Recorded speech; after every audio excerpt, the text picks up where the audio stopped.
At saka, magaling talaga. Maris is very talented.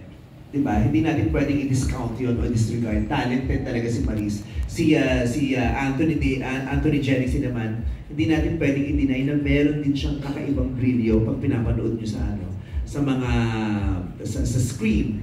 Kaya nung sinabi ng management at ng star na isama natin tong sabi ko, let's go. Sabi ko, isama natin sila. Go ako agad. Kasi kahit si Maris noon pa yan lagi siyang kasama sa movie ko pero hindi natutuloy. Alright, thank you guys. Our next question is for Direct June from Chad of Manila Feed. Marami na kayong hit comedy movies pero Direct, how different or challenging ang gumawa ng isang vice ganda na pelikula? And why it took you so long before kayo nagkatrabaho? Before nyo gawin ang movie, ano ang request ni Vice sa'yo? So that's it's a three-part question, So yung una muna, how challenging is it? It is. It's definitely challenging because we're telling a story that is going to reflect the situation of so many Filipino families. But at the same time, we want it to be entertaining. And at the same time, siguro, more than anything, my concern was how do I help Meme embrace the character in a way that she's also going to feel very comfortable. Because she confessed this to me, and I know that from the very beginning, meron siyang hesitation, meron siyang fears that she's going to be working with this brilliant cast of dramatic actors, and she's going to be involved in a lot of intensely dramatic scenes. But believe me when I say that Meme is a brilliant actor. Hindi niya lang na-realize yun, hindi niya lang pa na-embrace yun. And kasi paniniwala ko, and this is something I always say in my workshops, when you witness a comedian cry, is also the time that you witness true devastation. Alam niyo, yung kapag isang komedyante ang nagpaiyak at naiyak ka doon, mawawasak ka. Parang si Tito Dolphy dati, ilan na naman yung dramatic films niya, di ba? Tatay Ko Nanay, Markova. But those are the performances that stayed with us. And si Meme possesses that same kind of power. And as Bambi, she's funny, she's delightful, she's really funny. But at the same time, she's also heartbreaking and affecting. And to be able to balance those extreme emotions, it's no joke, hindi madali yun. And I can honestly say that Vice Ganda delivered and accomplished it with absolute mastery. Pero Vice, ang tanong, were you scared to get out of your comfort zone? I wasn't scared to get out of my comfort zone. I was scared to not deliver. So okay okay ako lumabas. Ang kinakatakot ko, yung hindi ko ma-deliver, hindi ko mapanindigan. Kaya I had to make sure na madi-deliver ko to at mapanindigan. Kaya kalakip nung takot ko, kailangan kong kumilos. Kaya nag-request ako kay Direct June. Ano yung request ni Vice sa'yo? Yun ang tanong dito, before nyo gawin yung project. Nag-workshop. What kind of workshop? One day, one-on-one workshop. Okay. Yun, kasama siya and si Tita Malu. Sabi ko, hindi ko kaya humarap dito sa mahuhusay ng mga aktor na to nang wala lang, nangyabang lang yung bit-bit ko. Hindi. I was so insecure and I thought it was okay. I acknowledged my insecurity at sabi ko, I needed to do something kasi alam ko namang merong lacking sa akin eh.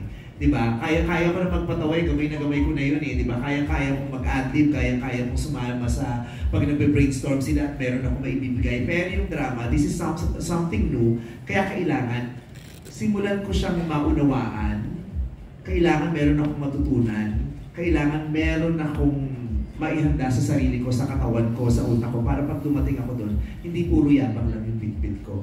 Kaya it was a humbling experience kasi I knew for a fact na since day one, nung nakasama ko silang lahat, hindi ako pinakamagaling sa set na yun. At kaya kailangan kong atupagin yung matulungan ko yung sarili ko para at least makasabay man lang sa husay nila. Tita Malu, baka pwede ka mag-share? How was that workshop with Vice? napaka-espesyal. Naiyak ako. Oo, kasi alam mo yun, parang paghuhubad ng kaluluwa. So, maganda yun. Unang-una, ang ikinatuwa ko talaga, alam mo yung pagiging makatotohanan. Yung pag-amin sa ano ang meron ka ngayon, anong strength mo, anong weaknesses mo, ano ang gusto mong gawin.